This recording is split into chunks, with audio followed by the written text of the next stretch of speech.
संसार सागर में एक बड़ी सुंदर कथा आती है वायु पुराण मत्स्य पुराण की। वायु पुराण में मत्स्य पुराण में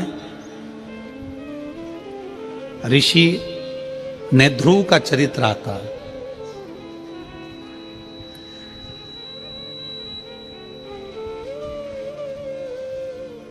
ऋषि नेध्रुव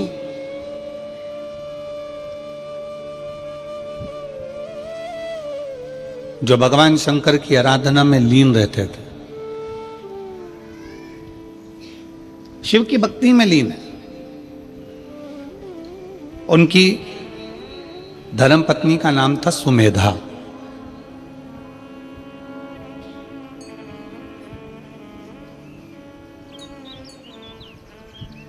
सुमेधा का एक काम था, कोई भी पत्ता सुमेधा पेड़ पे से तोड़ लेती थी और उस पर शंकर के शिवलिंग की आकृति बनाती थी। जैसे ये दीदी श्री शिवाय नमस्तुभ्यम लिखती हैं, वैसे उसका नियम था सुमेधा का। किसी भी वृक्ष की पत्ती को तोड़ लेती है और उस पर शंकर जी की आकृति बनाती, शिव की आकृति।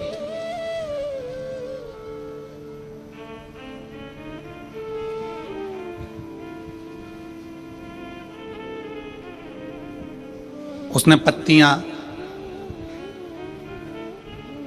आकृति बना बनाकर ढेर सारी पत्तियां एकत्रित कर लेती थी और उन पत्तियों को फिर बाद में जल में एक एक कर कर विसर्जन करती थी। एक एक कर कर जल में विसर्जन कर।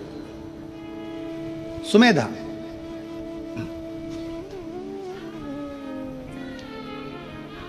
नेध्रुव ऋषि की धर्म पत्नी सुमेधा कोई भी पत्ती मिल जाती उस पर चंदन से, अबीर से, गुलाल से, जो उसके पास में होता उससे उस पे वो शिवलिंग बना लेती।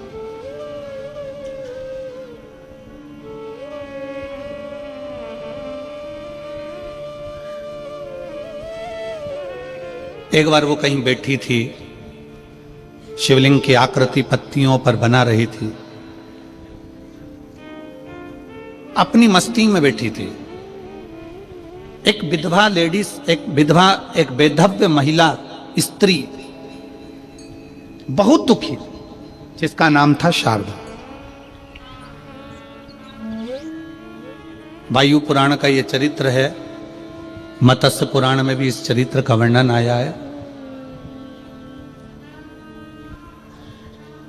नेध्रुव ऋषि की धर्मपत्नी सुमेधा पत्ते के ऊपर शिवलिंग की आकृति बनाती है। शिवलिंग की आकृति।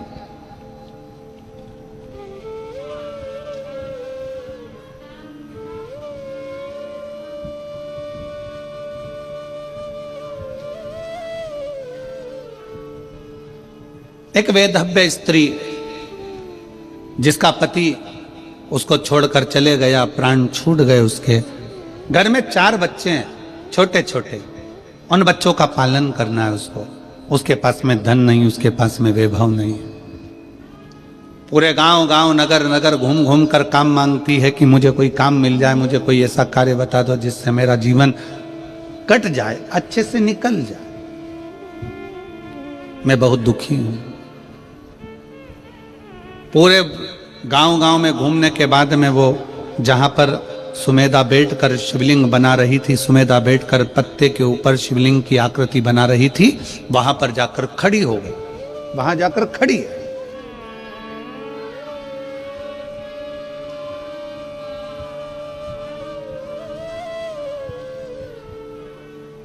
एक दिन हो गया, 2 दिन हो गया, 3 दिन हो गया, 4 दिन हो गया, 5 दिन हो गए।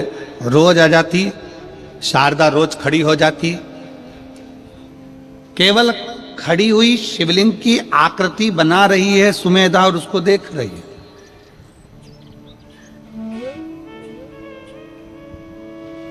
अब उसने क्या देखा कि सुमेधा ने जैसे शंकर की आकृति बनाई और पत्ते को नीचे रखा, दूसरा पत्ता उठाया, फिर लिखा फिर आकृति बनाई, फिर पत्ता रखा, फिर आकृति बनाई, फिर पत्ता रखा। इतने में शारदा ने क्या देखा कि एक इल्ली उस पत्ते के पास में गई। एक इल्ली, छोटी सी इल्ली उस पत्ते के पास में गई।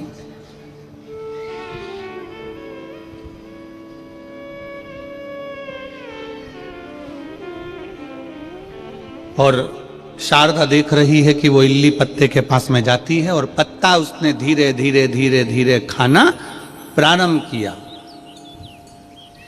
पत्ता उसने धीरे धीरे खाना प्रारंभ किया।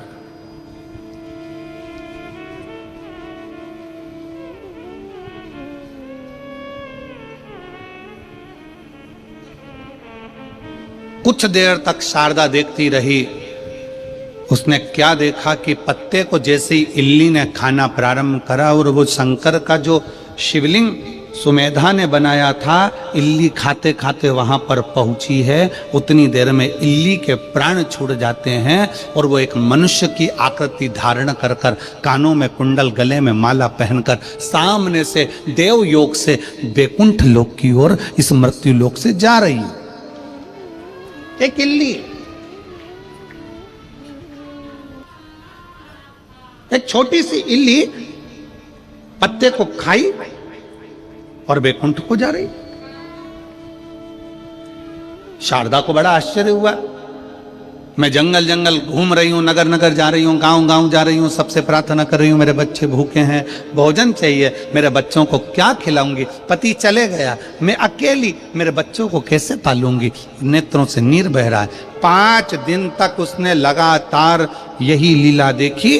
उस पत्ते को इल्ली खाती चली जाती, कोई जीव खाता चले जाता, कोई बकरी खाती चली जाती। उसने बड़ा विचित्र देखा। आखिरी में 7 दिन निकल गए और 7 दिन के बाद में वो अपने हाथ जोड़कर सुमेधा के सामने जाकर खड़ी हो गई।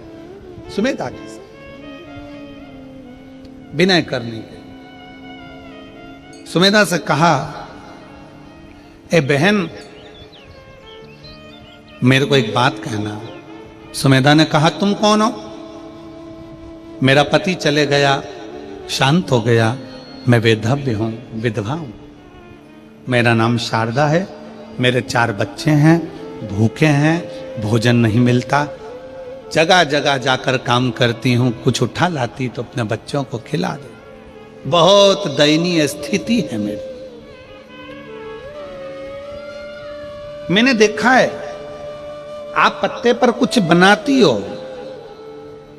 सुमेधा मुस्कुरा कर कहती है, मैं शिवलिंग बनाती हूं। शिवलिंग? हाँ। इससे क्या होगा?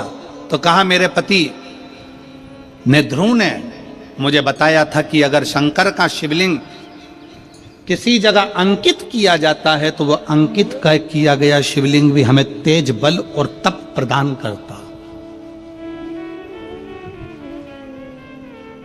आप लोगों ने कभी देखा है कि एक राम नाम लेखन की बैंक भी होती है? आप लोगों को मालूम है? ऐसी किताब मिलती है, उसमें राम राम राम राम राम राम राम राम लिखते हैं लोग। नमः शिवाय लिखते हैं लोग। ओम नमः शिवाय लिखते हैं लोग। श्री शिवाय नमस्तुभ्यम, श्री शिवाय नमस्तुभ्यम लिखते हैं। कौन कौन ने देखी? जरा हाथ उठा। देखिए आप लोगों ने, ऐसी किताब मिलती है, पर्चा मिलता है, उसमें आपको लेखन करना पड़ता है। उसका फल क्या है?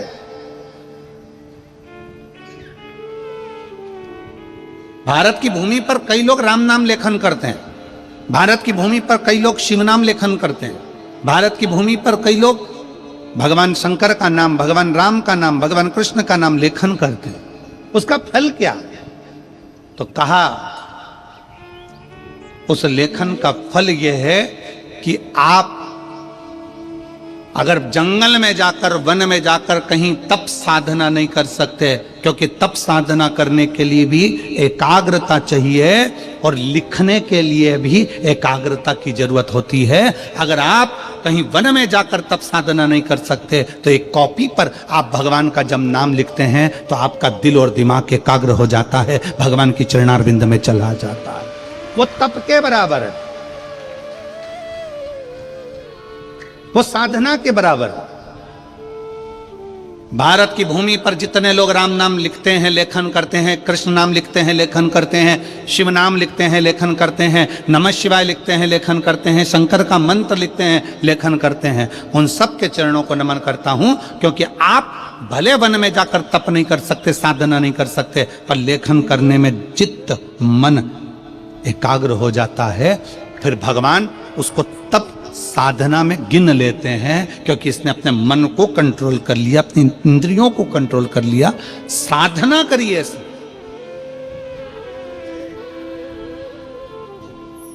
मन को संयमित करा इसने। मैं धन्यवाद देता हूं राम नाम लेखन वालों को, मैं धन्यवाद देता हूं शिव नाम लेखन वालों को, मैं धन्यवाद देता हूं कृष्ण नाम लेखन वालों को, जो लिखते रहते, लेखन करते, केंद्रित करना। सुमेधा कहती है मेरे पति ने मुझे बताया था कि शिव नाम अंकित करना है, मैंने भगवान शंकर का शिवलिंग अंकित करा है। जब से मैंने अंकित करना प्रारंभ करा, तब से मेरे बाबा ने मेरे ऊपर करुणा करना प्रारंभ करी। मैं देखती हूं कि इल्ली उस पत्ती को खाती है तो बैकुंठ चली जाती है, बकरी उस पत्ती को खाती है तो बैकुंठ चली जाती है। उस पत्ती को जो खाता है वो परम पद की ओर चले जाता है। मुझे समझ में नहीं आता, पर मैंने अपने पति का कहना माना। तब पूछा मैंने एक बार अपने पति से कि ये पत्तियां खाने वाला जीव परम पद की ओर कैसे चले जाता है? तो मेरे पति ने ध्रुव ने कहा कि जब तुम दिल, दिमाग, मन, चित्त, वृत्ति सब एक जगह लगा लेते हो तो हजारों हजार तप करने के बराबर तुम्हारी लेखन की मुद्रा हो जाती है और उसका फल उस जीव को प्राप्त हो जाता है। लेखन की मुद्रा।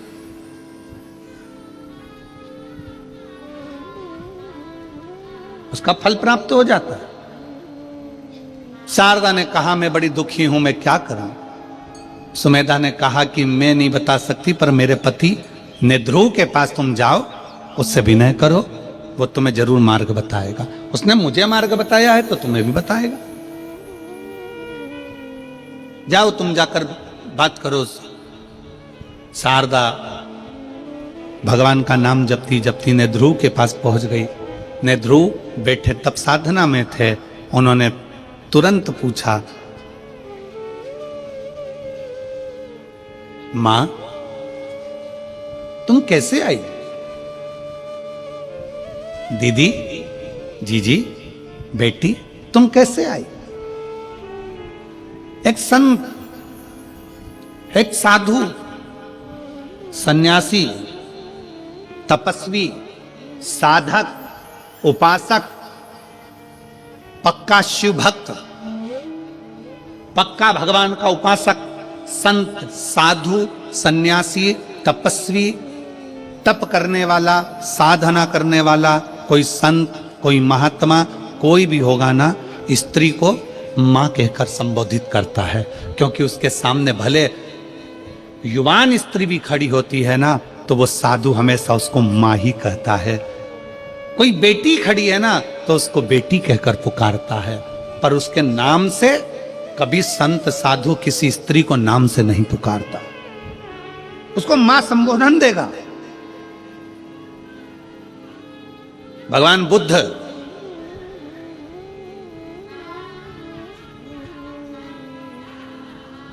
बुद्ध जब अपने परिकरों ने कह दिया क्या आप भिक्षा आपके दरवाजे से भी मांग सकते हो? गौतम बुद्ध अपनी धर्म पत्नी के दरवाजे पर पहुंच गए। दरवाजा पर जाकर अलख लगाई बुद्ध ने।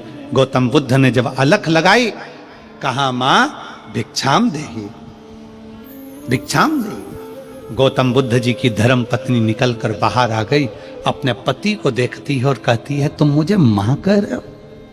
तुम मुझे मां, आप मुझे मां का संबोधन दे रहे हो? गौतम बुद्ध ने कहा संसार की जितनी नारियां हैं, संसार की जितनी स्त्रियां हैं, एक साधु के लिए, एक तपस्वी के लिए मां के तुल्य है।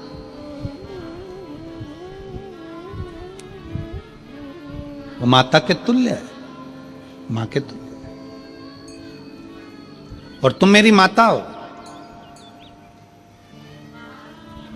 भारत की प्रत्येक बेटी, भारत की प्रत्येक स्त्री भारत की प्रत्येक नारी अपने बेटे को भोजन कराए, चाहे अपने पति को भोजन कराए, चाहे अपने ससुर को भोजन कराए, चाहे अपने जेठ को भोजन कराए, चाहे अपने देवर को भोजन कराए, चाहे अपने नंदोई को भोजन कराए, चाहे अपने मामा को भोजन कराए, चाहे अपने फूफा को भोजन कराए।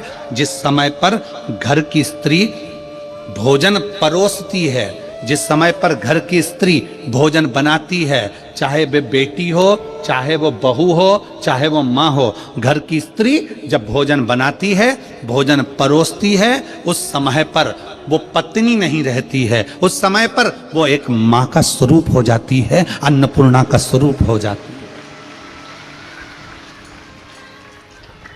इसका प्रमाण है हमारा काशी,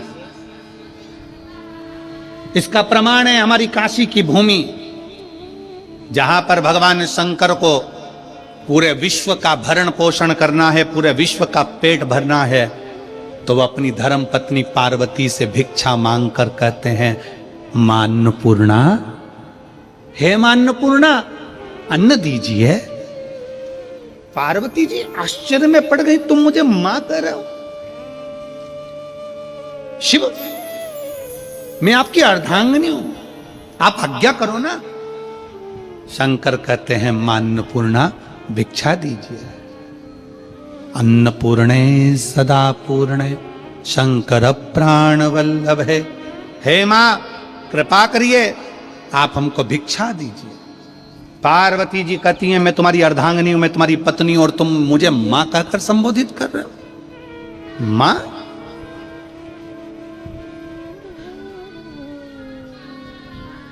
शंकर जी कहते हैं, जिस समय पर स्त्री अपने पति को भोजन देती है, जिस समय पर स्त्री अपने पति को अन्न का भाग देती है, जिस समय पर स्त्री अपने पति को भोजन कराती है, उस क्षण प्रत्येक संसार की स्त्री मां बन जाती है, अन्नपूर्णा बन जाती है। अन्नपूर्णा हो।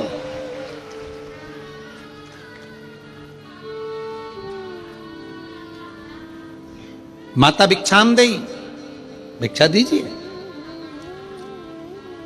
माता भिक्षाम देई, भिक्षा दीजिए।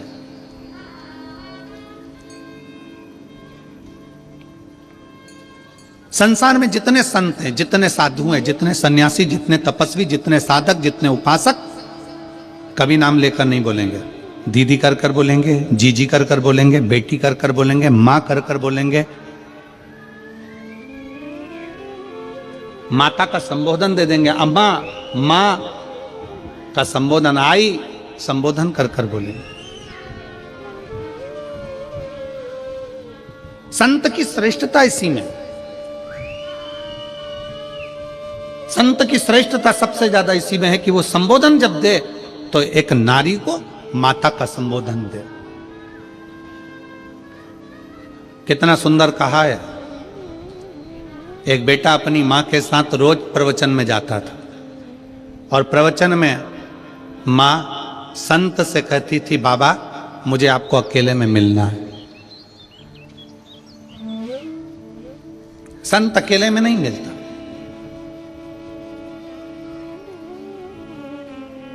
स्त्री रोज कहती है, बाबा मुझे तुमसे अकेले में मिलना है, महाराज मेरे को तुमसे अकेले में मिलना है। संत मना कर देते, हम नहीं मिले। एक दिन बेटे को गुस्सा आ गया और बेटे ने कह दिया, बाबा जी आप सबसे मिलते हो, मेरी मां से क्यों नहीं मिलते? कहा, बेटा तुम्हारी माता मुझसे अकेले में मिलने को कहती है, मैं अकेले में नहीं मिलना चाहता। तो अकेले में मिलने में दिक्कत क्या है? संत ने कहा, एक काम करना, कल तुम अपनी माता का एक कपड़ा, जहां पर मेरे कपड़े सूख रहे हैं, उस कपड़े के पास में लाकर अपनी माता का एक कपड़ा डाल दें। तुम्हारी माता का एक कपड़ा लेकर आना, जहां मेरे कपड़े सूख रहे हैं, उन कपड़ों के पास में माता का कपड़ा डाल दें। बेटा गया, मां का कपड़ा उठाकर लाया, और जहां संत के कपड़े सूख रहे थे एक डोरी पर, उसी के पास में मां का कपड़ा डाल दिया। प्रवचन चालू हुआ, सब लोग कथा में आए।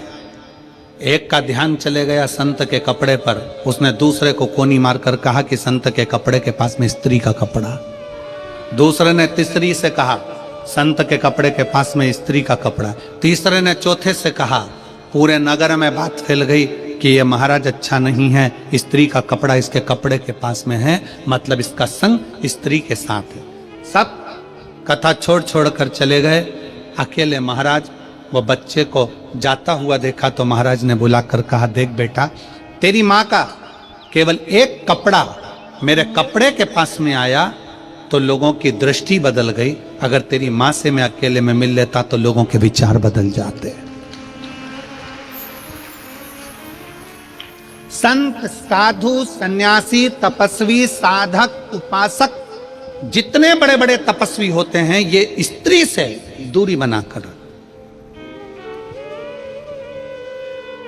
संबोधन देंगे तो माता का संबोधन देंगे, ए मेरी जीजी हो, ए मेरी बेटी हो, ए मेरी माता हो, मां का संबोधन।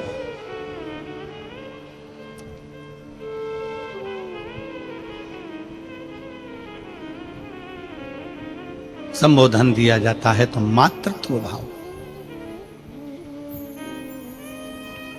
और देख लिया संसार हमने देख लिया, सब मतलब के यार हमने देख लिया।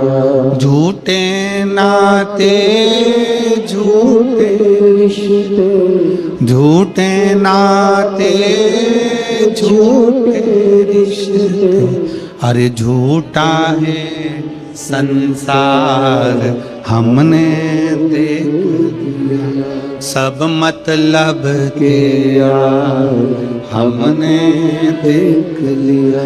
एक संत की सबसे बड़ा प्रबलता एक संत की होती है कि वो स्त्री को मां कहकर संबोधित करता है, मातृत्व भाव में देखता।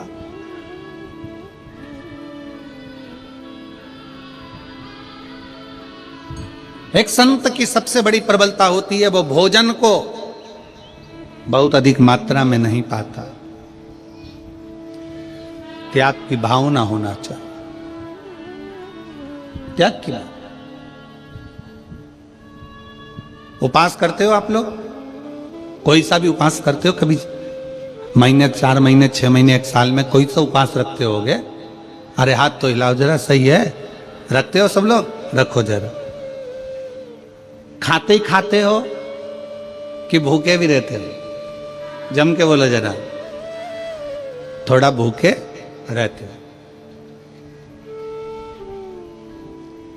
भजन दबाकर करो पर भोजन दबाकर मत करो। शास्त्र कहता भजन दबाकर करो, भजन जितना कर सकते हो करो, पर भोजन दबाकर नहीं करो। जो दबा दबा कर खाता है वो एक दिन दवा खाने चला जाता है। दवा खाने जाता ही कौन है? जो ज्यादा दबा के खाता है। जो मिल जाए, इसने बिस्कुट दिया वो खा लो, टॉफी मिल गई वो खा लो, कोई खिचड़ी बांट दिया वो खा लो, चावल मिल गया वो खा लो, पूरन पोली मिल गई वो खा लो, रोटी मिल गई वो खा लो, पापड़ मिल गया वो खा लो, जो ला कर दे वो सब खा लो। खूब दबा दबा कर जो खाता है वो एक दिन दवा खाने चला जाता। दवा खाने जाता ही कौन है? जो दवा दबा के खाता है। इसलिए खाने पर कंट्रोल होना चाहिए। थोड़ा सा बहुत ध्यान दे। भजन दबा कर करो, भजन जितना कर सकते हो करो, पर भोजन दबा कर मत करो। भोजन को थोड़ा सा दूरी बना कर। पर हमारे यहां तो बड़ी विचित्र बात है। कई लोग ऐसे भी हैं, चाय पीने बैठते हैं, अभी 5 मिनट पहले कोई के साथ बैठ कर पी थी और 5 मिनट बाद कोई दूसरा आ गया तो आन दो, फिर पी गए, फिर कोई आ गया, और काका जी कैसे हो? जा बेटा चाय बना लेगा। और मेहमान के लिए चाय आई और काका जी के लिए नहीं आई तो मुंह फूल गया। हमारी कहां? मौसा जी आ गए, मौसा जी किसी से मिलने के लिए, फिर कोई आ गया, फिर कोई आ गया, फिर पापा जी अभी तो आपने चाय पी थी, पिताजी अभी तो आपने चाय पी थी, फिर कोई आ गया, फिर चाय, फिर चाय, फिर चाय। आन दो, आन दो, आन दो। शाम के 7 बजे फिर पेट में एसिडिटी होन दो, होन दो।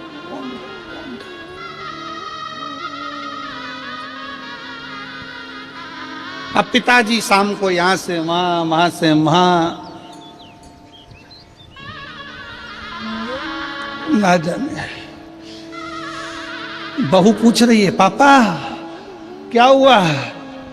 क्या पता, समझ में नहीं आ रहा, थोड़ा एसिडिटी हो रहा है, समझ में नहीं।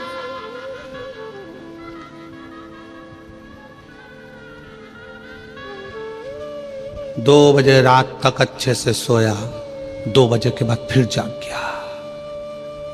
पत्नी ने पूछा, क्या हो गया? एकदम उठ के बैठ गए? पता नहीं, दबा दबा कर खाया, इसलिए अब पेट भी दबाना पड़ रहा है, खूब दबा। थोड़ा कंट्रोल, थोड़ा कंट्रोल बहुत जरूरी है। अपनी इंद्रियों पर संयम करना बहुत जरूरी है। जब आप और हम अपनी इंद्रियों को संयमित करेंगे तो ये निश्चित है व्रत का फल मिलता जरूर है। जो उपास कर रहे हो इसका फल मिलेगा। संसार की प्रत्येक, तो जहां नेध्रु मुनि, नेध्रु ऋषि, जिनके सामने शारदा आकर खड़ी हो जाती है, नेध्रु ऋषि,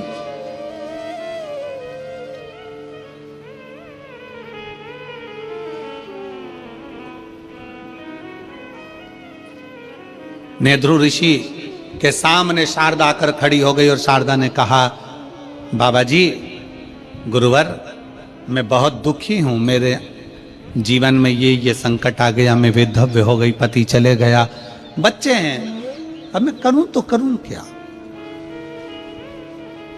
क्या करूं? मैं भूखी हूं, मेरा परिवार, मेरे बच्चे भूखे हैं, उनको अन्न का भाग नहीं मिल पा रहा है, मैं क्या कर सकूं? भोजन के लिए मैं सब दूर गई। तब नेध्रु ऋषि ने एक ही बात कही, तुमने कभी शंकर की आराधना करी है? तुमने कभी शिव की आराधना करी है? नेध्रु ऋषि ने पूछा, कभी तुमने शंकर की आराधना करी है? तुरंत शारदा ने कहा, मैंने आज तक ना तो मैं शिव के मंदिर गई हूं, ना शिवालय गई हूं, ना शंकर की आराधना करी, ना नमः शिवाय बोला, ना ओम नमः शिवाय बोला, ना श्री शिवाय नमस्तुभ्यम बोला। मैंने आज तक शिव की आराधना नहीं, आज तक नहीं करी।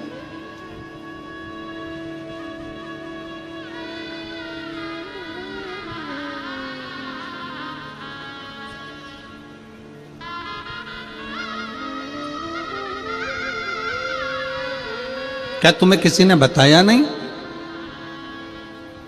क्या तुम्हें कोई बताता नहीं है कि शंकर की आराधना का फल क्या है? मेरी जितनी जीजियां बैठी हैं, मेरे जितने जीजा बैठे हैं, जितनी मेरी बेटियां बेटाएं, जितनी मेरी माताएं यहां बैठी हैं, जितने मेरे भाई बैठे हैं, उनसे एक निवेदन करूंगा कि आपके घर के पास में आपका कोई रिश्तेदार अगर दुखी है, तकलीफ में है, तो उसको एक बात जरूर कहा करो कि तू शंकर जी के मंदिर में जाकर एक लोटा जल चढ़ाना प्रारंभ कर, मंदिर में साफ सफाई करना प्रारंभ कर, बाबा तेरे को देगा, बाबा तेरे को देगा।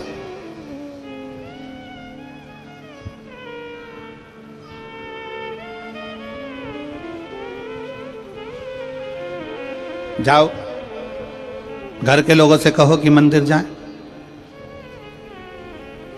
पर कई लोग ऐसे हैं जो पक्के में मूर्ख हैं, उनको कितना ही सिखा लो तो भी वो भगवान की शरणागति ग्रहण नहीं करते।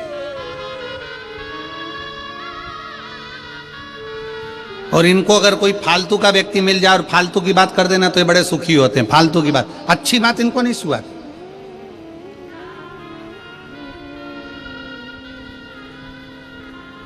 और कई लोग ऐसे हैं जो अपने विचार से नहीं चलते, दूसरे के विचार से चलते। दूसरे ने ऐसा कह दिया, दूसरे ने ऐसा बोल दिया, और बोलते से वो दूसरे के विचार में आकर कुछ भी बोल दिया। किसी ने एक कह दिया, वो व्यक्ति ऐसा है, कान में भर दिया, भरा, फूंक मारी, उसने वैसा बोलना चालू कर दिया। कई लोग वो दो हैं, वो कहते हैं ना, शंख और मूर्ख। कौन कौन? शंख और मूर्ख। ये अपने आप कुछ नहीं बोलते, इनमें फूंक मारो तो बोलते। मूर्ख भी ऐसा होता है, उसको कोई कुछ बोल देगा ना, वो बैठे हैं ना, वो रामकिशन जी बैठे हैं ना, वो रामाधर जी बैठे हैं ना, वो व्यक्ति ऐसा है ना, बस मूर्ख के कान में भर दिया कि वो व्यक्ति वैसा है, तो वो पूरे गांव में डोंडी पीटता फिरेगा, वो व्यक्ति वैसा है, मैंने तो सुना है वो व्यक्ति वैसा है। मूर्ख है ना, अपने मन से सोचा नहीं। कभी तो रामाधर से मिला, कभी तो राम स्वरूप से मिला, कभी उस व्यक्ति से मिला, कभी उस व्यक्ति से तेरा पाला पड़ा नहीं। उसको पहले आजमाओ तो कि कैसा है, पर किसी ने कह दिया कि वो व्यक्ति वैसा है तो तुमने वैसा मान लिया। शंख कैसा होता है? शंख अपने आप नहीं बजता, शंख में फूंक मारेगा दूसरा तो बजेगा। और ज्ञानी पुरुष का लक्षण क्या है? ज्ञानी पुरुष का लक्षण होता है वो थोड़ी सी फूंक से बिलखता नहीं है, क्रोधित नहीं होता, चिल्लाता नहीं। कई मूर्ख होते हैं।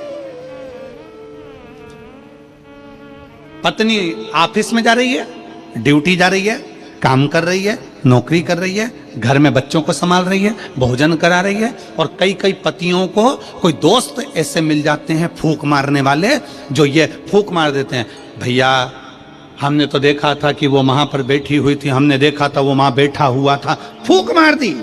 अब तुम चतुर हो कि मूर्ख हो, तुम पर निर्भर करता है। आप अपने पति पर शंका कर रहे हो, दूसरे के कहने पर मूर्खता है। आप अपनी पत्नी पर शंका कर रहे हो, दूसरे के कहने पर मूर्खता है। आप अपने परिवार पर शंका कर रहे हो, दूसरे के कहने पर मूर्खता है। चतुरता उसको कहते हैं जो बोलने वाले से भी कह दे तू चुप रहे, मैं मेरी पत्नी को, मेरे अपने पति को, मैं अपने परिवार को अच्छे से जानता हूं, मुझे मालूम है कि मेरा परिवार क्या है, तो चुप रहे। इसको चतुरता कहते हैं। किसी ने फूंक मारी और तुम बजना चालू हो गए, किसी ने कुछ बोला और तुमने बुराइयां देखना प्रारंभ कर दी, ना ना, इसको श्रेष्ठता नहीं कहे।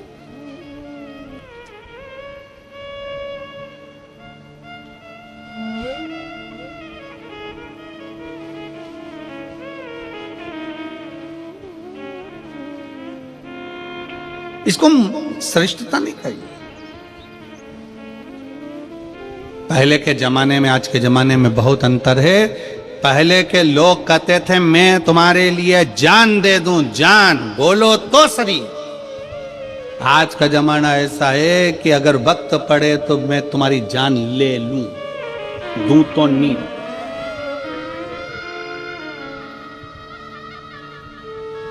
एक लड़की लड़के से कह रही थी एक बार अपनी शादी हो जाए, मैं पूरे घर को स्वर्ग बना दूंगी, तुम चिंता बिल्कुल मत करो।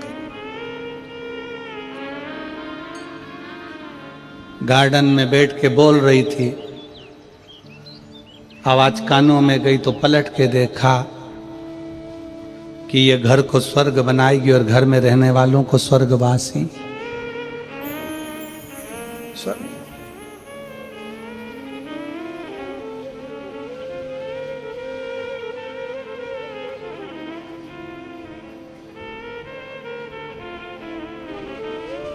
तुम्हारे घर में एक आध बड़ा फंक्शन हो ना, 25-50 मेहमान आए हो, बहुत सारे रिश्तेदार आए हो, और तुम्हारी कोई जिससे बहुत अच्छी पटती हो और वो तुमसे कह दे मैं तो तेरे लिए कुछ भी कर सकता हूं, मैं तेरे लिए कुछ भी कर सकती हूं, तुम बोलो तो बस एक बार, मैं तुम्हारे लिए सब कुछ कर सकती हूं, सब कुछ कर सकती हूं। जो तुमसे बोले ना मैं सब कुछ कर सकती हूं, उसको फोन लगा के बोल दो बर्तन पड़े हैं मांज देगी, पड़े हैं बहुत सारे, सब कुछ कर सकते, मैं तो प्राण दे दूं ना।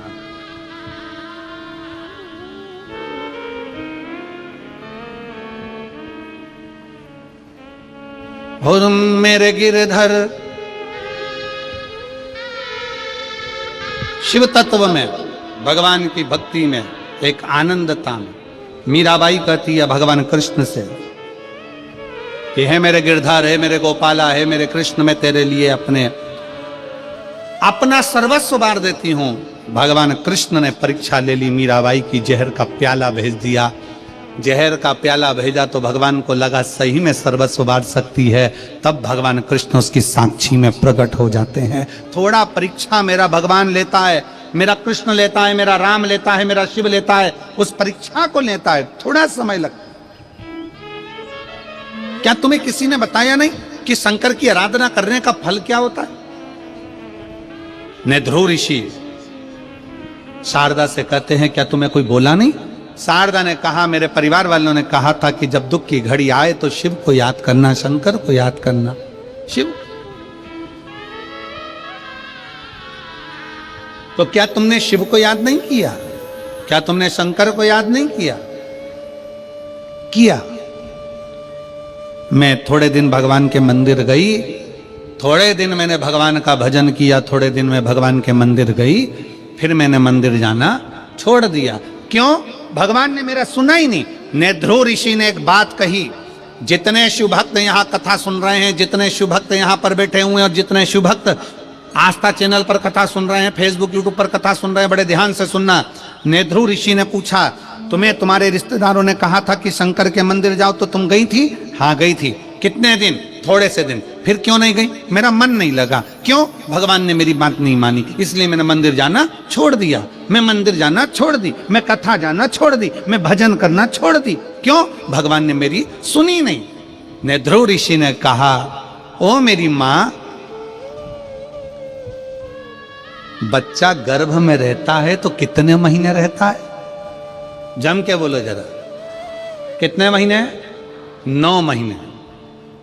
नेध्रु ऋषि ने कहा, एक बच्चे को भी स्वस्थ जन्म लेने में 9 महीना लगता है, और दुनिया के लोग ये सोचते हैं कि हम 2 महीने से जल चढ़ा रहे हैं और भगवान हमारी सुन ले। 9 महीने में बच्चा पूर्ण जन्म लेता है, तो भगवान पर भरोसा भी कम से कम 9 महीना तो करो कि भगवान कुछ देगा। पर आज का जमाना ऐसा हो गया कि कोई ऐसा महाराज मिल जाए जो हमको ऐसी भभूति दे दे और ऐसे पटके और नीचे से सोने के हंडे निकल जाए। तो ऐसा हंडा निकालने वाला महाराज हो तो हमको भी बता दो, हम भी तुम्हारे साथ चल चलेंगे हाले कोसा से डायरेक्ट, कि ये सब भभूत फेंको, सामान फेंको और नीचे से सोने के हंडे निकल जाए। शिव महापुराण की कथा कहती है, शंकर भगवान का चरित्र कहता है, अपनी मेहनत, अपनी लगन, अपना कर्म, अपना परिश्रम व्यक्ति को आगे लेकर जाता है, ऐसे फेंकने से हंडा नहीं निकल जाता। अपनी मेहनत से जाइए। एक पत्र है,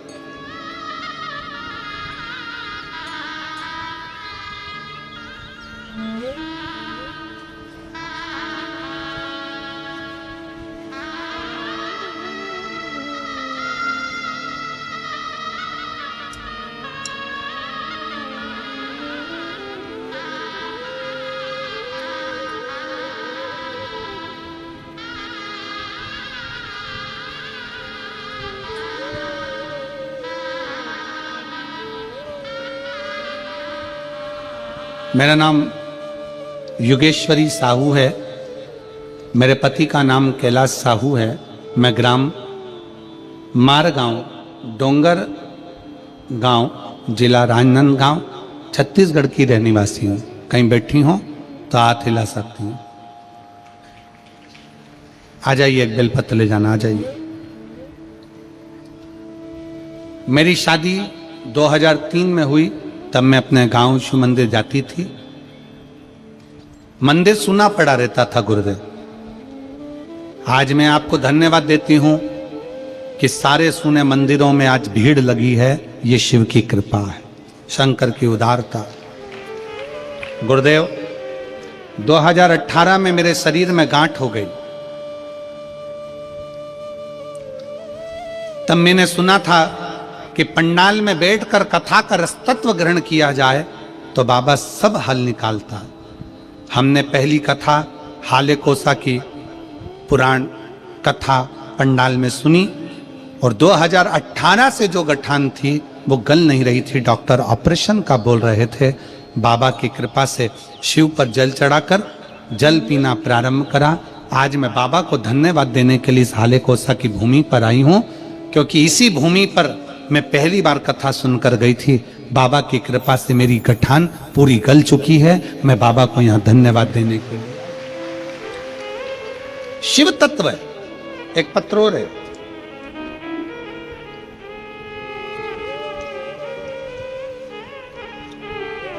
मैं चित्रा सोनवानी, प्रधान पाठक, मैं ग्राम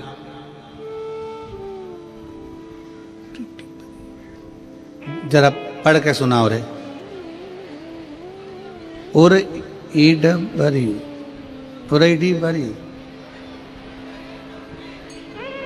पुरैड बरी। अरे तुम समझ गए ना, जाना बहुत। पोस्ट नावा गांव, डोंगरगढ़, जिला राजनांदगांव, छत्तीसगढ़ की निवासी हूं। कहीं बैठी हैं आप? ही हैं। श्री शिवाय नमः। आ जाओ, एक बेलपत्र ले जाना। आ जाओ। गुरुजी, पहली बार जब कथा सुनी थी, एक साइकिल लेने की भी औकात नहीं थी। गुरुदेव, एक साइकिल लेने की भी औकात नहीं थी। हम एक साइकिल ले पाए ये भी नहीं जान सकते थे। पर आज एक साइकिल लेने की औकात नहीं थी। आज भोले बाबा की कृपा ऐसी है। इसी हाले कोसा में पहली बार कथा सुनी थी और इसी हाले कोसा में कह रही हूं, शंकर भगवान ने 4 व्हीलर गाड़ी घर पर खड़ी कर दी। ये शिव उपासना, ये शंकर की उपासना।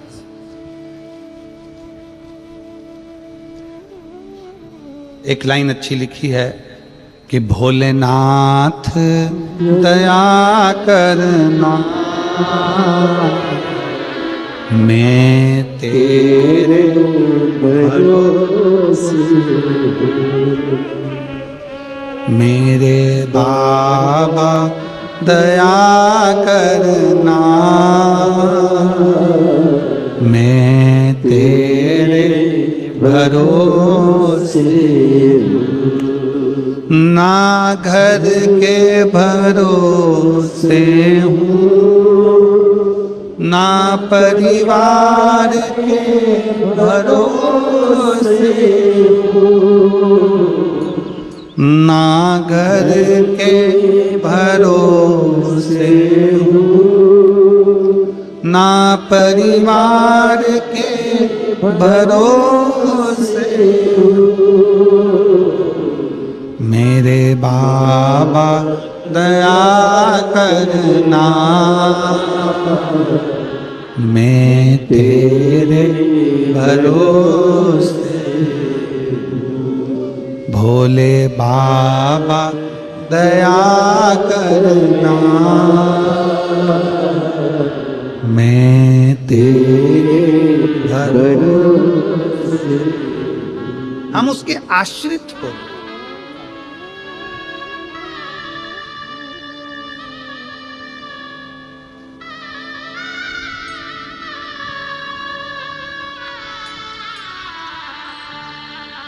चित्रा शिव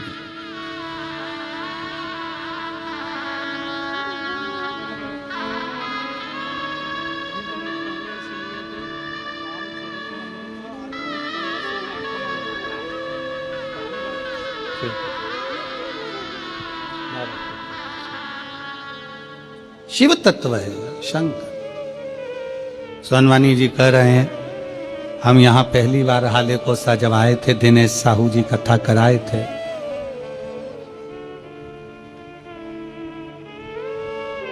दिनेश साहू के पूरे परिवार को हम बहुत बहुत साधुवाद देते हैं। साहू जी, आपके पूरे परिवार को साधुवाद है, बहुत बहुत धन्यवाद। ना जाने कितनों के चेहरे पर ये शिव महापुराण की कथा प्रसन्नता देती है, उसका पूरा फल आपके परिवार को प्राप्त होता है। ये शिव तत्व, ये शंकर, वो घड़ी शंकर। वो कह रहे हैं, हमने पहली बार कथा इसी हाले कोसा में सुनी थी और बाबा से प्रार्थना करी थी। हमने ये जानकर सुना था कि लोग कहते हैं कि पंडाल में बैठकर कथा सुनने का फल मिलता है।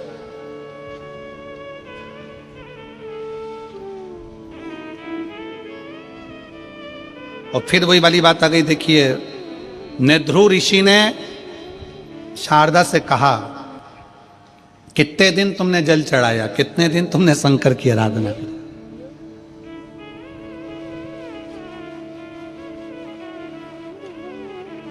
कितने दिन?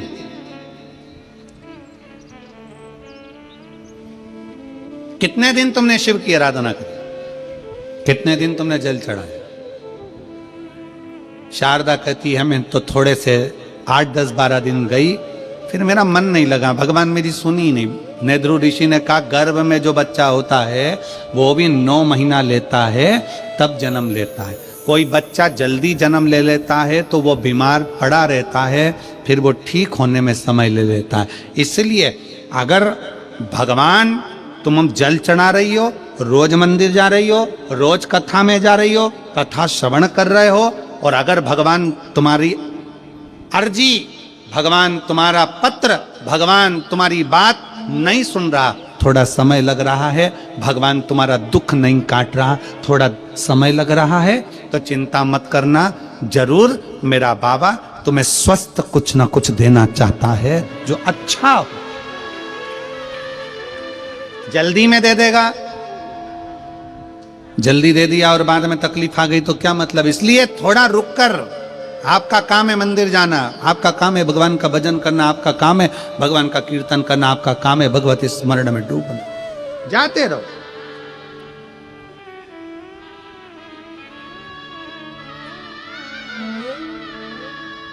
हमें क्या चिंता करना। जब शंकर का हाथ मस्तक पर है, शिव का हाथ जब अपने मस्तक पर है, तो चिंता किस बात की? क्यों?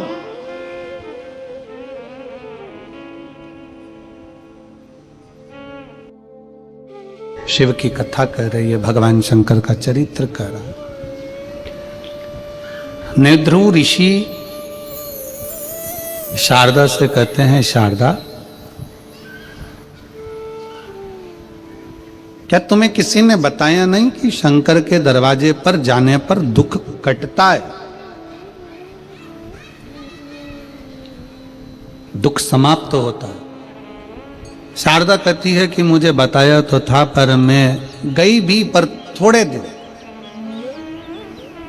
आप में भी कई मेरी जीजियां बैठी हैं, कई मेरे जीजा बैठे हैं, कई बेटियां बैठी हैं, बेटाओं बैठे हैं, कई माताएं बैठी हैं। ये विचार करे, या कोई आस्था चैनल पर सुन रहा हो या फेसबुक यूट्यूब पर कथा को सुन रहा हो, तो ये विचार करना, 2 महीना, 4 महीना, 3 महीना, 5 महीना नहीं, भगवान शंकर के मंदिर तो निरंतर जाते रहो।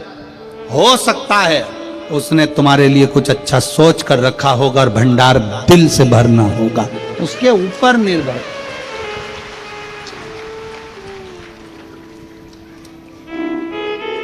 हो सकता है उसने कुछ सोचा हो, उसने कुछ विचार करा हो सकता है कि उसने कुछ विचार कर कर रखा हो तुम्हारे लिए, कुछ अच्छा सोच कर रखा हो तुम्हारे लिए, कुछ श्रेष्ठ सोचा हो तुम्हारे लिए। आ जाइए, आ जाओ, आ जाओ।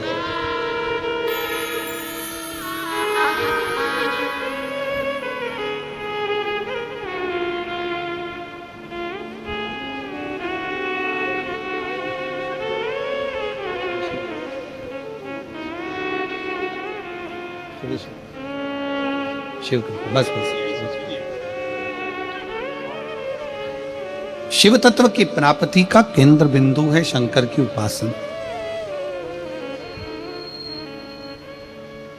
हाले कोसा की इस पवित्र कथा में आप अपने हृदय में, अपने चित्त में यह बात बिठा कर रखो कि हम शंकर के मंदिर जाते रहें, शिवालय जाते रहें, शिव की उपासना करते रहें। एक ना एक दिन मेरा बाबा हाथ पकड़कर तुम्हें पार लगाएगा, जरूर अपनी मंजिल तक पहुंचाएगा। एक पत्र है,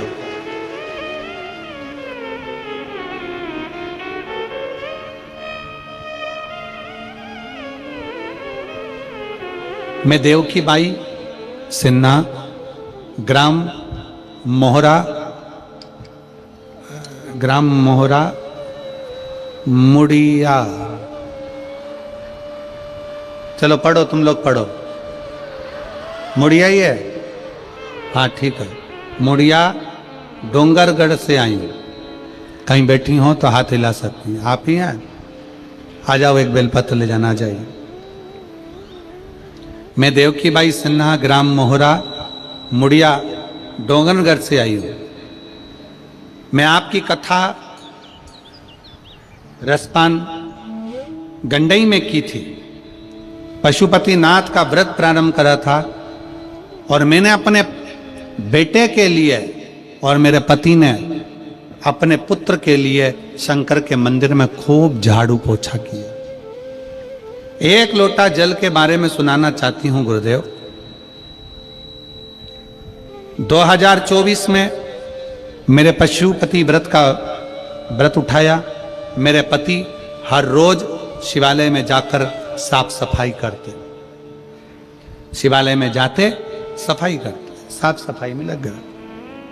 पुत्र क्या, मेरा पुत्र राघेंद्र सिन्हा, जिसका जॉब नहीं लग रहा था, बहुत कष्ट में थे, टेंशन था क्या होगा, उससे भी कहा कि तू मंदिर जाना प्रारंभ कर और अपनी मेहनत को 4 गुना बढ़ा।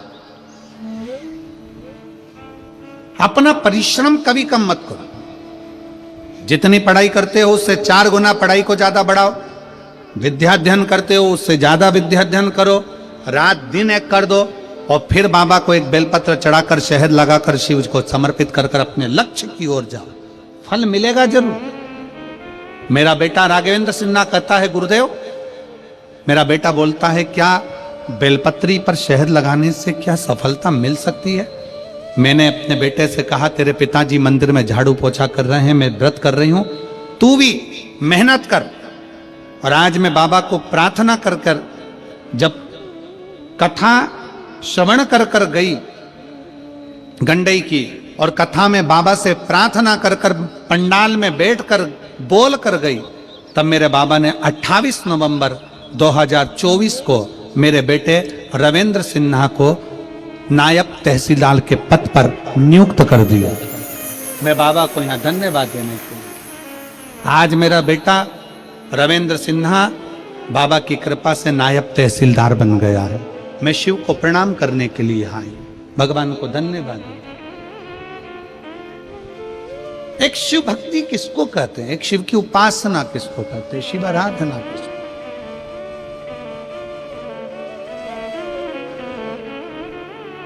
यहाँ पर एक भाई ऐसे बैठे हैं जिनको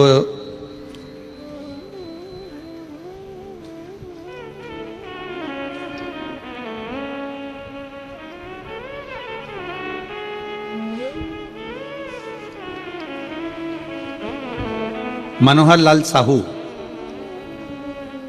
मैं बागद्वार जिला राजनांदगांव छत्तीसगढ़ का निवासी है। कहीं बैठे हों तो हाथ हिला सकते हैं, आप ही हैं। श्री शिवाय नमस्तुभ्यं। आ जाओ, एक बेलपत्र ले जाना, आ जाइए। मेरा मोबाइल नंबर यह है। मेरी आयु 60 वर्ष है। मेरा धर्म पत्नी रामवती साहू 58 वर्ष की है। गुरुजी, मैं 1 लोटे जल का क्या वर्णन करूं गुरुदेव। मेरे को सोरायसिस की बीमारी 2017 से लग गई। बीमारी ने ऐसा घेरा कि चमड़ी गलने लगी, जलकर चमड़ी घिरने लगी और उस चमड़ी में से गंध आने लगी। 9 डॉक्टरों को इलाज करवाया, पर सब डॉक्टरों का एक ही कहना था कि यह बीमारी कभी नहीं जाती है, ये रहती ही है। मैंने टीवी पर अचानक चालू करी, आस्था चैनल पर कथा सुन रहा। आपकी कथा, पहली कथा हाले कोसा में सुनी। बाबा से विनय करा, मंदिर जाना प्रारंभ करा, शिव जी पर जल चढ़ाना, पोछा लगाना। रायपुर गुड़ियारी में गया, भिलाई में गया, कौरिया में गया, ऐसे आपकी कथा सुनता रहा। मैं भी पक्का ढीठ हो गया। मैंने भी सोच लिया, बाबा जब तक नहीं सुनेगा तब तक कथा नहीं छोड़ूंगा। डॉक्टर ने कह दिया ये बीमारी ठीक नहीं हो सकती, शरीर पे से चमड़ी निकलती रहती। अब करूं तो करूं क्या। सीहोर चले गया, बाबा का कावड़ भरी, विनय करी और बाबा की कृपा से 17 अगस्त 2024 को बाबा के धाम से कावड़ भरकर आया। मुझे क्या मालूम था कि सीहोर की कावड़ का जल साधारण नहीं होता। कावड़ चढ़ाकर आया और कुछ ही दिन के बाद में बाबा ने मेरी सुन ली। मेरे शरीर का रोग धीरे धीरे समाप्त होने लगा। डॉक्टर भी आश्चर्य में है कि ये सोरायसिस की बीमारी तो कभी जाती नहीं है, पर ये कैसे ठीक हो सकती है। आज मेरा पूरा शरीर ठीक हो चला। 80% मेरे शरीर से रोग समाप्त हो गया और बाबा को मैं 20 किलोमीटर पैदल चलकर यहां बाबा को प्रणाम करने के लिए आया। 20 किलोमीटर पैदल चलकर आया। एक पत्र में एक बहन ने लिखा है,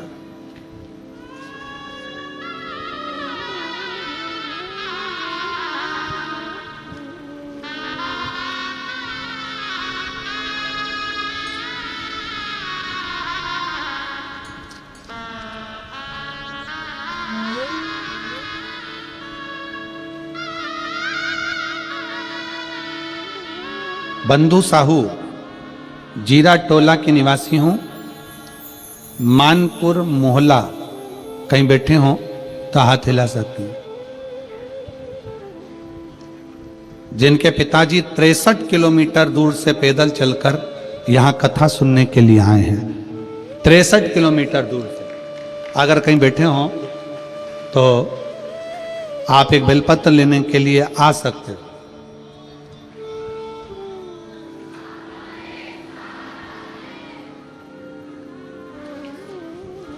शिव तत्व अजय, शिव औघड़ी है, शंकरो।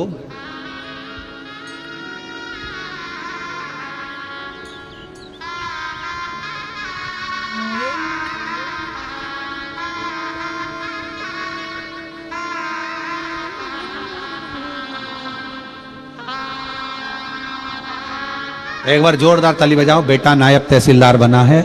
शिव कृपा, बाबा उवड़दानी की करुणा, उनकी उदारता, शिव की भक्ति, शिव तत्व है। आपका विश्वास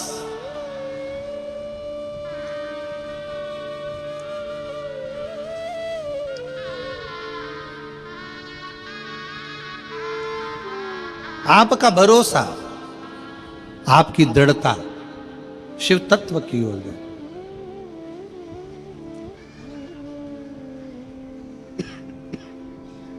क्या देगा, कैसे देगा मेरा उघड़नाथ, मेरा शंभु। नेद्रु ऋषि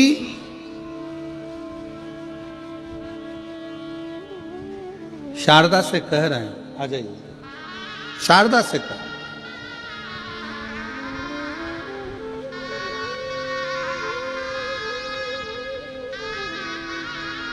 नेद्रु ऋषि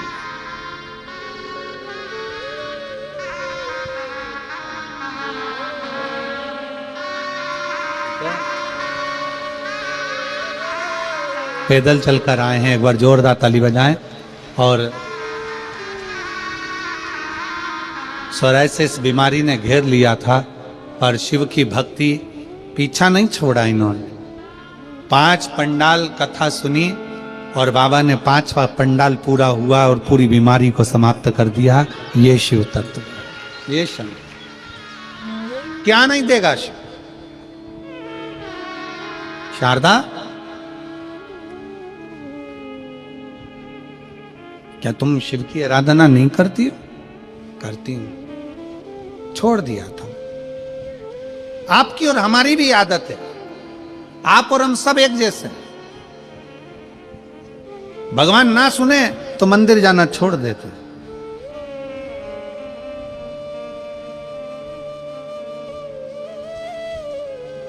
भगवान ना सुने तो हम देवालय शिवालय जाना छोड़ देते, पर ना, जाते रहो।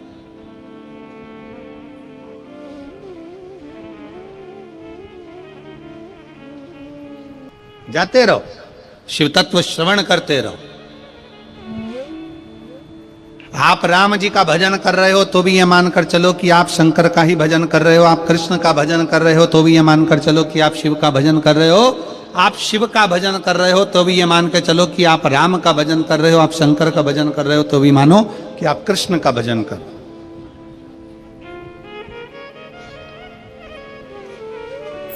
अब ये कथा हमारे चिरंजीवी श्री शिवम जी मिश्रा जी की 7 जनवरी से 13 जनवरी तक भतीजे की कथा। स्थान है देऊलगांव राजा, जिला बुल्ढाना। बुल्ढाना क्षेत्र में देऊलगांव राजा एक ग्रामीण खेड़ा है, क्षेत्र है, जहाँ पर श्रावणी लांस में 1 बजे से 4 बजे तक हरिहर शिव श्रीमद् भागवत कथा का वहाँ पर आयोजन है। 1 बजे से 4 बजे तक मैं देऊलगांव राजा के सभी श्रोता भाई बहनों से निवेदन करूँगा कि वहाँ पहुँचकर श्रावणी लांस में, जो कि जालना चीखली बाईपास रोड पर है, उस पर कथा अवश्य श्रवण करें, जो कि 7 जनवरी से 13 जनवरी तक चालू हो रही है। शिव तत्व को क्यों ना सुनो? राम ही कृष्ण, राम ही शिव है, कृष्ण ही शिव है, और शिव ही राम है, और शिव ही कृष्ण है, शिव ही कृष्ण।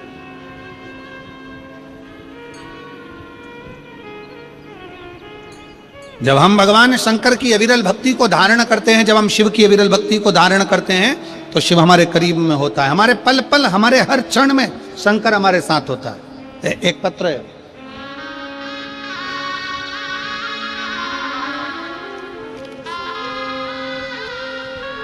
मैं राजकुमारी साहू, बिलासपुर, जिला बिलासपुर, छत्तीसगढ़ की निवासी हूं। कहीं बैठी हो तो हाथ हिला सकती हूँ।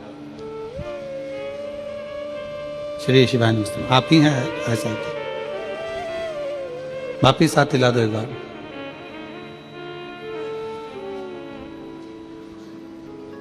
थोड़ी सी विडंबना 2020 में आ गई थी गुरुदेव, जिसके कारणवश मेरा पूरा मकान बिक गया था। और फिर निवेदन है, जीवन में सुख और दुख चलते हैं। आइए गलपत्र ले चलते हैं। पूरा मकान बिक गया, संघर्ष की जिंदगी चालू हो गई। पर भोलेनाथ को जो मंजूर हो, ये जानकर 1 लोटा जल शिव जी को चढ़ाना प्रारंभ करो। शिव को चढ़ा, और भगवान शंकर को जब जल चढ़ाना प्रारंभ करा, बाबा भोलेनाथ ने ऐसी कृपा कर दी गुरुदेव, ऐसी करुणा करी कि 2020 में मकान बिका, और 2021 में बाबा ने फिर पुनः वापिस हमको लाकर खड़ा कर दिया, और वापिस अपनी जगह पर लाकर खड़ा करा। मैं बाबा को यहां प्रणाम करने के लिए आया। गुरुदेव, एक गठान शरीर में हो गई थी। एक बार गठान निकाल गई, फिर दूसरी बार हो गई। बॉम्बे हॉस्पिटल और दुर्ग में 3 बार भर्ती हुई, पर वो बार बार गठान ऑपरेशन के लिए डॉक्टर कहते थे। 2024 में भगवान शंकर के धाम कुबेरेश्वर धाम गई, वहां का रुद्राक्ष लाई, उस रुद्राक्ष का जल पीना, कंकर शंकर की पूजन प्रारंभ करी। आज बाबा की कृपा से मेरी गठान पूरी गल चुकी है। मैं बाबा को यहां पर प्रणाम करने के लिए आई। साधु था।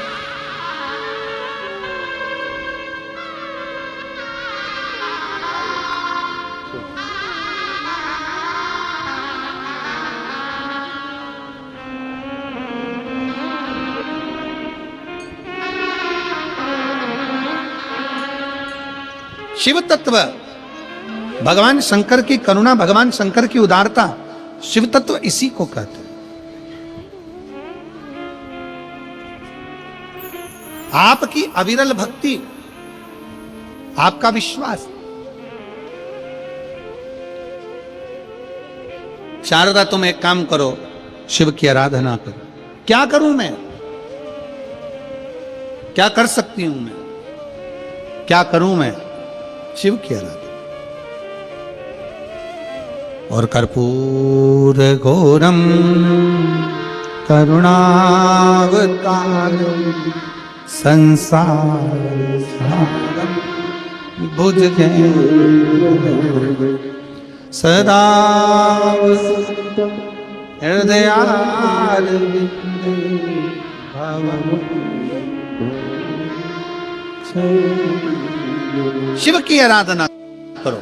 वो साधारण शंकर, सहज शंकर, भोले शंकर, शिव शंकर अपने भक्त को कभी खाली नहीं देते। जाओ वापिस शिव की शरणागति जाओ, वापिस शंकर के द्वार जाओ। 9 महीना गर्भ में बच्चा रहता है, 9 महीने बाद स्वस्थ होता है। एक बीज पृथ्वी में जाता है तो उसको भी उगने में समय लग जाता है। तुम भगवान शंकर की आराधना में से डूब जाना कि समय का भान ना हो। एक ना एक दिन शंकर तुम्हारी झोली खुशियों से भर ही देगा, ये निश्चित। जाओ करो भजन।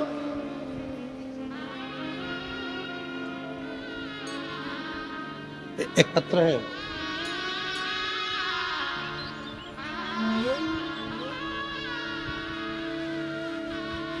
राधिका साहू, पति मनोज साहू। मेरे पुत्र का नाम है राहुल साहू, 3 वर्ष का है। कहीं बैठे हो तो हाथ हिला। 3 वर्ष का। राधिका साहू, पति मनोज साहू। मेरा बेटा 3 वर्ष का है, राहुल साहू 3 साल का। बच्चा आया है बेटा? कहाँ है बेटा? आया है? हाथ हिलाओ। आ जाओ, बच्चे को लेके आ जाओ, आ जाओ। बेलपत्र लो। 3 वर्ष का। मेरे बेटे को जोर से सीने में दर्द हुआ, तब हम उसको राजनंदगांव हॉस्पिटल में ले गए। पत्र को आप लोग एलईडी पर पढ़ सकते हो। वहां सोनोग्राफी करवाए तो उसके दिल में 20 mm का छेद था। कितने mm का छेद है? 20 mm का छेद बताया गुरुदेव।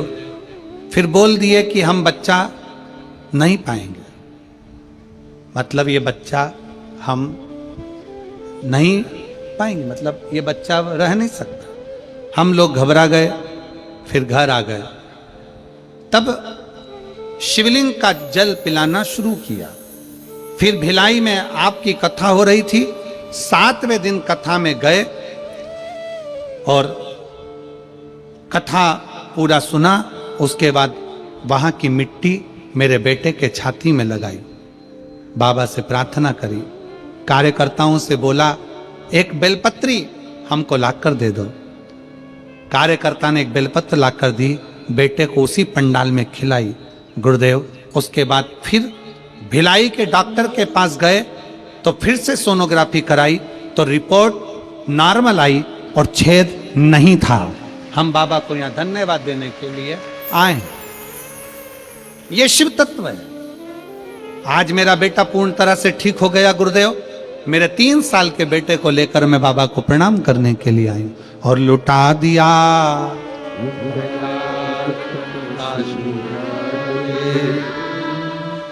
कर दिया माला। आप सबसे निवेदन है, जो जैसी भावना। किस किस को आता है जरा बोलो। ऐ तुम लोग शांत रहो जरा, आप लोग गाओ। जो जैसी भावना, आवाज यहां तक आना चाहिए। जो जैसी भावना लाया वो वैसा ही फल पाया, नहीं खाली किसे लौटाया वो मन ही मन हर्षाया, और कर दिया माला काशी वाले ने लुटा दिया।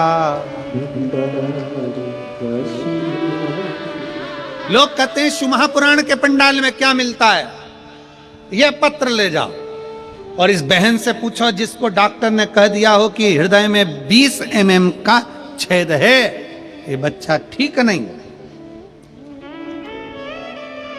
और जो पूरा आस और विश्वास लेकर कथा में पहुंच गई हो, एक दिन पंडाल में बैठकर सुन रही हो, पंडाल में।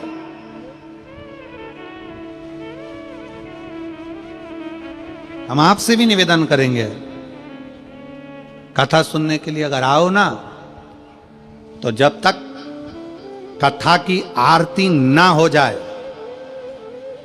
तब तक कथा का स्थान छोड़ो ना। जैसे ही आरती हो प्रणाम करो, झोली पसार कर नमन करो, बाबा भंडार भर देना दातार, तेरे भरोसे पर आई हूं, बहुत दुखी हूं, बहुत कष्ट है, तू कृपा कर देना दातार। आरती होने के बाद भूमि को नमन करो, प्रणाम करो, वहां की रज को, मिट्टी को अपने मस्तक लगाकर उसको कहकर दिल से उससे प्रार्थना कर जाओ, दिल से।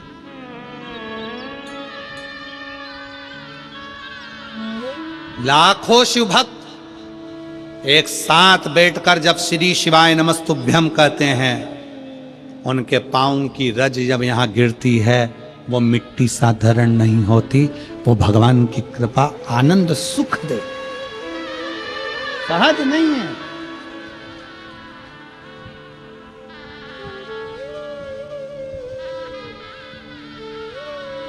16 जनवरी से जो कथा सूरत गुजरात में होने जा रही है, मैं सूरत वालों से भी कहूंगा, दिल से कथा सुनना, दिल से।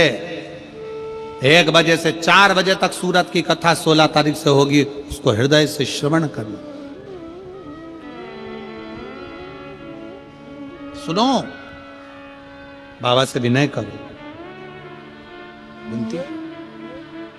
जो जैसी भावना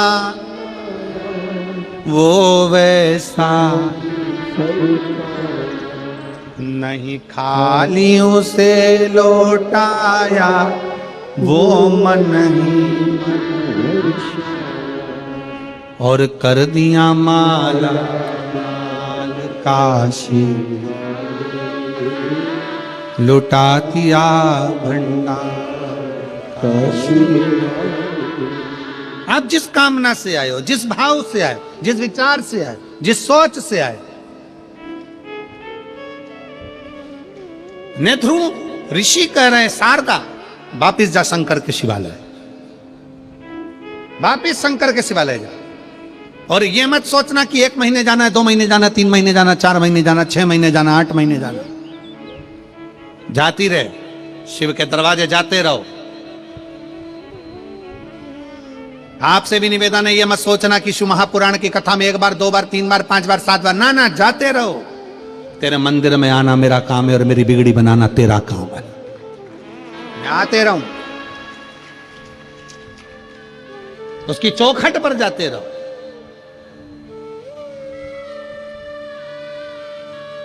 और आप सब हाले कोसा वालों को हमारी तरफ से निमंत्रण है, 25 फरवरी से 3 मार्च तक कुबेरेश्वर बाबा का रुद्राक्ष महोत्सव है, जिसका दर्शन ही मात्र जीवन में आनंद दे देता है।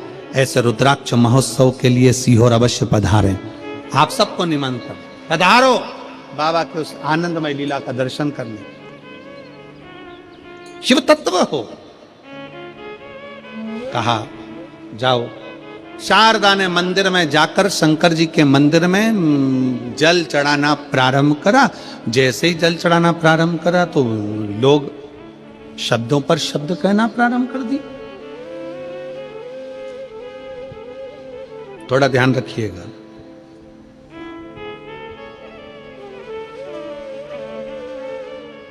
आप मंदिर जाना चालू कर दो, लोग तुमको ताना देना चालू कर देंगे। ये चल दी सती सावित्री, ये चल दिया शंकर जी को चेला, ये चल दिए सीहोर वाला महाराज जी का चेला, लोग ताना देना चालू कर। घबराना नहीं, टेंशन मत लेना, घबराना नहीं, टेंशन नहीं लेना। दुनिया ताने देती है ना, देने दो। ताना देने के बाद भोलेनाथ जो कृपा करते हैं ना, उसका फल ही दूसरा होता है, उसका फल ही दूसरा।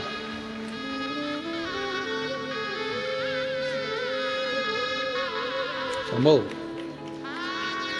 श्री शिवाय नमस्ते।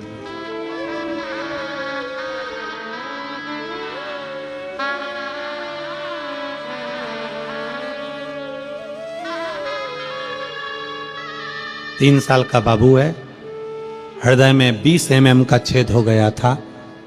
कथा के पंडाल में जाकर कथा श्रवण करी, बाबा से विनय करा, भिलाई में जाकर वापस जांच कराई, रिपोर्ट नॉर्मल आ गई, छेद नहीं निकला।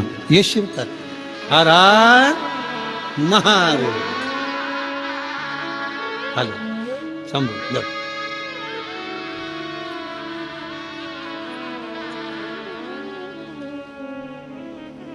एक विश्वास अपने भीतर, एक भरोसा अपने। दिन नहीं देखना, तिथि नहीं देखना, तारीख नहीं देखना, विचार नहीं करना कि मैं कल से मंदिर जाऊंगी कि परसों से मंदिर जाऊंगी कि नरसों से जाऊंगी। आज काल करे सो आज कर, आज करे सो अब।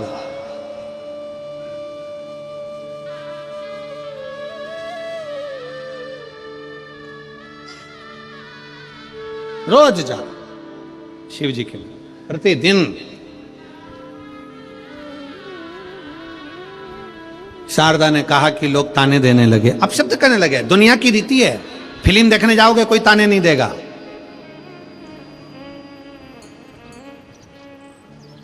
दुनिया की रीति है। फिल्म देखने जाओ कोई ताने नहीं देगा, दारू पीने जाओ कोई ताने नहीं देगा, गंदे काम करोगे कोई ताना नहीं देगा, क्योंकि दुनिया के लोग चाहते हैं कि तुम नशे में मिलो, दुनिया के लोग चाहते हैं कि तुम्हारा घर बेकार हो जाए, दुनिया के लोग चाहते हैं कि तुम बर्बाद हो जाओ। पर एक एक पुरुष को, एक एक बच्चे को, एक एक भाई को अपने दिल में बिठाना पड़ेगा, दिमाग में बिठाना पड़ेगा कि नशा मैं कर रहा हूं पर मेरा पूरा परिवार, मेरी पत्नी, मेरे बच्चे, मेरा घर बर्बाद होते चले जा रहा है। अपने अंदर संकल्प करना पड़ेगा कि मुझे नशा आज से छोड़ना, ये संकल्प होना चाहिए।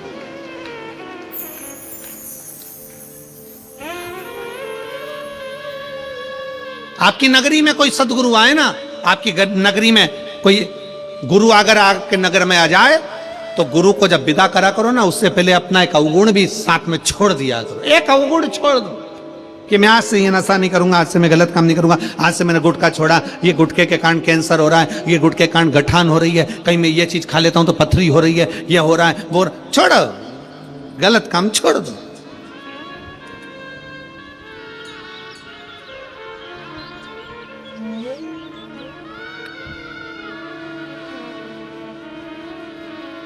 आप गलत काम कर रहे हो ना, कोई आपको रोकने वाला नहीं है। वाह वाह, बहुत बढ़िया, करे जा।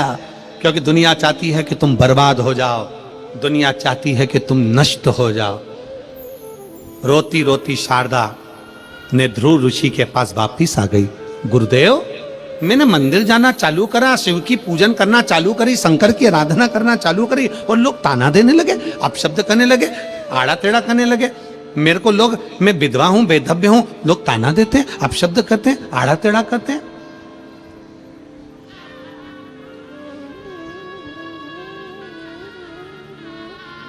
ने ध्रुव ऋषि ने कहा, अरे ओ शारदा, मेरी मां, हे माता, मैं आपको प्रणाम कर कर कहता हूं, अगर दुनिया के लोग ताना देते हैं ना, गाली देते हैं ना, अपशब्द कहते हैं ना, इनको कहने दो। इससे अपने जो पाप है ना पूर्व के, वो सारे की सारे कटना चालू हो जाते, पाप कटना प्रारंभ हो। इनको ताना देन दो, इनको गाली देन दो, इनको अपशब्द कह दो।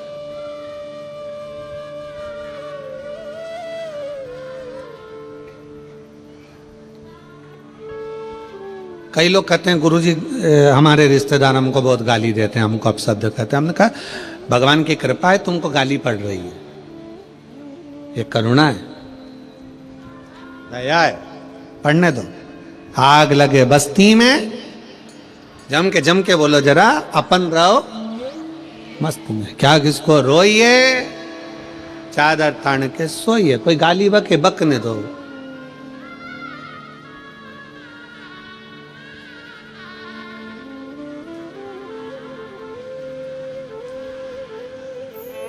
जितनी गाली किसी को नहीं पड़ती होगी उतनी हमको पड़ती है।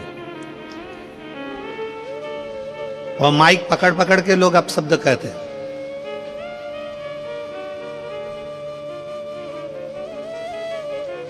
और किसी राष्ट्र के नेता को जितनी गाली नहीं पड़ती होगी उतनी गाली माननीय प्रधानमंत्री जी को पड़ती होगी। लोग उनको भी खूब कोसते हैं, ये कह दिया, वो कर दिया, ऐसा कर दिया, वैसा कर दिया। पर जितना जितना बोलते हैं, जितना जितना ताना देते हैं, जितनी जितनी गाली देते हैं, जितना जितना अपशब्द कहते हैं, उतना उतना व्यक्ति और ऊपर की ओर बढ़ता चले जाता है और उन्नति की ओर बढ़ता चले। क्यों? क्योंकि उसके पाप छिन्न होते चले जाते हैं, उसके पाप सारे छिन्न हो जाते हैं, उसके पाप का असर तुमने ले लिया। कितना सुंदर एक संवाद, एक राजा की एक राजा को एक काया का रोग हो गया। काया गल गल के टपक टपक के गिरने लगी तो वो सारा इलाज करवा लिया। इलाज करवाने के बाद वो ठीक नहीं हुआ तो उसने अपने गुरु से कहा, गुरुदेव मेरा काया का रोग ठीक नहीं हो रहा है, मैं क्या करूं? गुरुजी ने कहा, एक काम करो, तुम्हारा भैया था वो कहां गया? तो क्या वो तो मर गया। भाभी है? हाँ।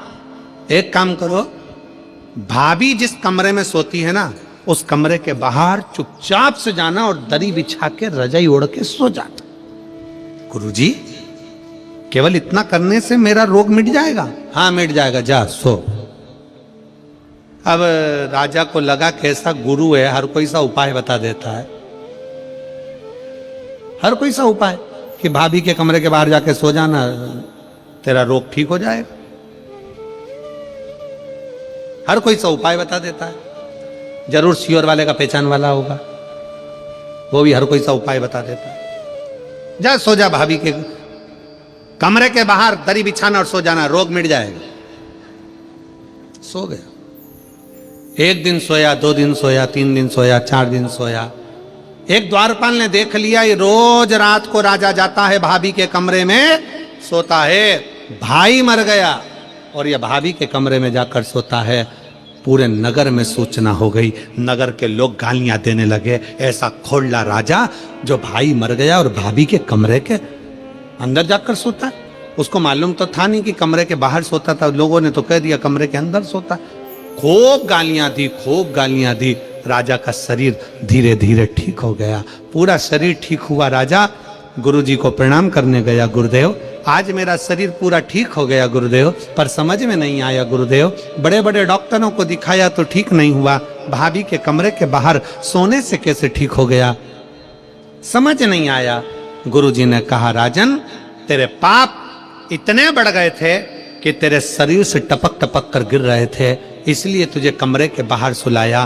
दुनिया के लोगों ने तुझे गालियां देना प्रारंभ करी, ताने देना प्रारंभ करे, अपशब्द कहना प्रारंभ करे। जितनी जितनी तुझे गाली पड़ती थी, जितने जितने तुझे ताने पड़ते थे, जितने जितने तुझे अपशब्द पड़ते थे, धीरे धीरे तेरा पाप सारा कट कट कर गिरता गया और तेरा शरीर ठीक हो गया। तेरा शरीर ठीक हो गया। मेरी बहुओं से निवेदन है, मेरी बेटियों से निवेदन है, मेरी माताओं से निवेदन है।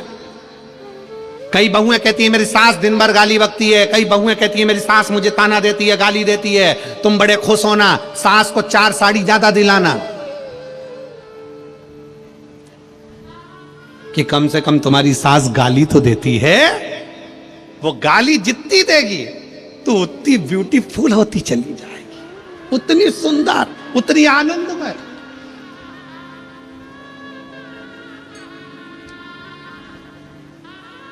तुम प्रैक्टिकल करके देखो, प्रैक्टिकल करके देखना। बहू की तबीयत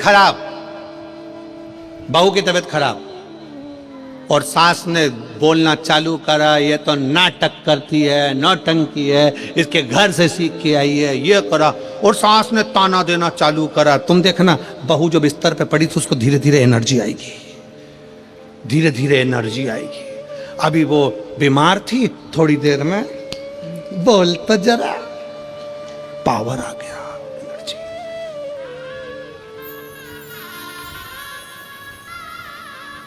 कोई ताना देना, गाली देना, अपशब्द कहना, बड़े खुश होना, बड़े प्रसन्न।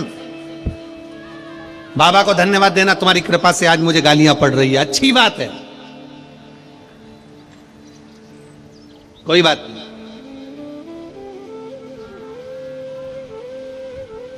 और हर चीज परमात्मा पर छोड़ दो। प्रभु आपकी कृपा से सब काम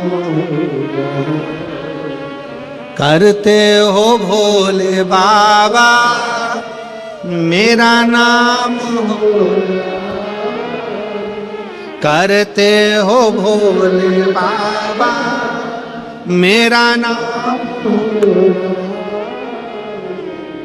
मेरा आपकी कृपा सब काम। मैं तो नहीं हूँ काबिल, तेरा पार कैसे पाऊं, मैं तो नहीं हूँ काबिल, तेरा पार कैसे पाऊं। टूटी हुई वाणी से गुणगान कैसे गाऊं, टूटी हुई वाणी से गुणगान कैसे गाऊं।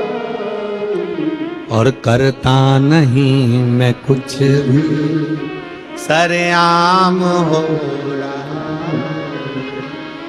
मेरा आपकी कृपा से सब काम। ये शिव की उदारता है, शंकर की कृपा, उनकी करुणा, उनकी दया है। कुछ मिल रहा है उनकी कृपा से मिल रहा है, कुछ दे रहा है उनकी दया से दे रहा है।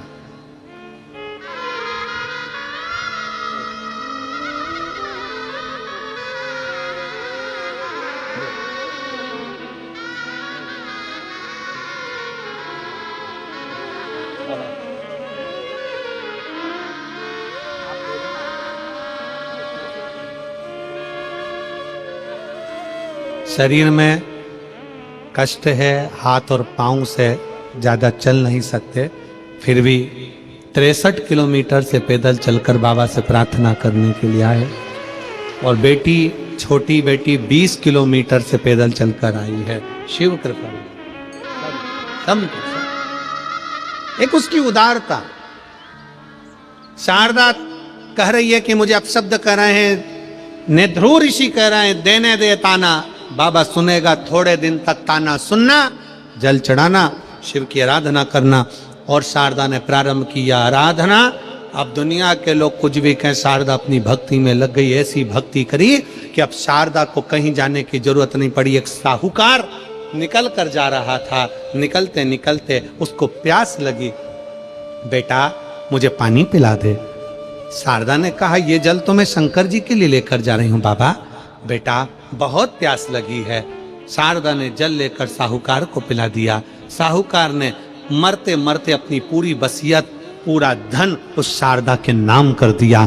भगवान ने पूरा भंडार एक क्षण में भर दिया, एक क्षण में। देवता देते हैं पल्ला झाड़ कर, मेरा महादेव देता है चप्पर फाड़ कर। इसलिए उसका नाम है कुबरेश्वर महादेव। क्या नाम है? कुबरेश्वर महादेव। वो कुबेर को भंडार देने वाला, वो लक्ष्मी को संपदा देने वाला, वो नारायण को लक्ष्मी देने वाला। वो साधारण नहीं है, कुबेर भंडारी है, कुबरेश्वर। समय आया, दक्ष प्रजापति के यज्ञ में शिव का अपमान जानकर सती मां जलकर भस्म हुई। हिमालय राज के घर में वही सती माता जन्म ले ली। बाल्यावस्था से शिव की आराधना करी, शंकर की आराधना बाल्यावस्था से, शिव की आराधना, शिव भक्ति करी। और भगवान शंकर की आराधना में जैसे ही डूबी, बाबा देवाधिदेव महादेव, ओघड़दानी, त्रिकालदर्शी, कैलाशी से विवाह करने की आतुरता रही। पर माता मैनावती ने अपनी बेटी को समझाया, समझाया। तब बेटी ने कहा, मां विवाह तो करना पड़ेगा, कहीं पर भी होगा। तुम धन वैभव ना देखो, पर ये तो देखो कि वो देव अधिदेव महादेव है।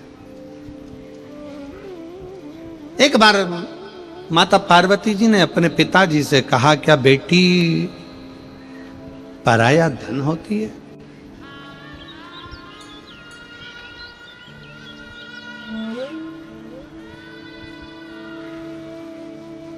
हिमालय राज कहते हैं, नहीं, बेटी कभी पराई नहीं होती। बेटा एक कुल को तारता है और बेटी दो कुल को तारती है। पराया धन नहीं है वो,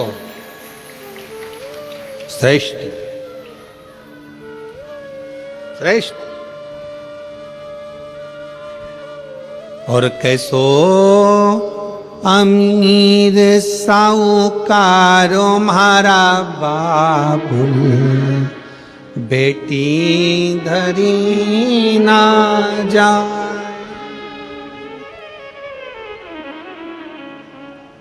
हाथ का चूड़ा बाबुल हमको दीजे, और नथनी रतन जड़ायो रे म्हारा बाबुल, बेटी धरी ना जाए।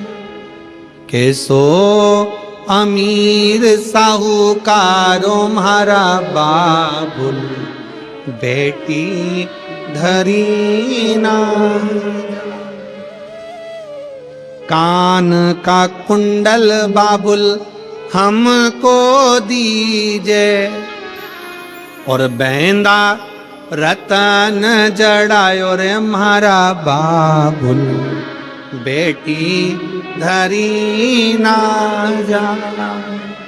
कितना भी सेठ पिता हो, कितना भी करोड़पति बाप हो, पर बेटी को तो विदा करना ही पड़ता। दो कुल को तारने के लिए बेटी को भेजना ही पड़ता। और पांव की पायल दियो म्हारा बाबुल, बचपन में अपने बेटी के पांव में पायल बाप बांधता है। पांव की पायल दियो म्हारा बाबुल, नैना सुरमा लगायो रे म्हारा बाबुल, बेटी धरी ना जाए।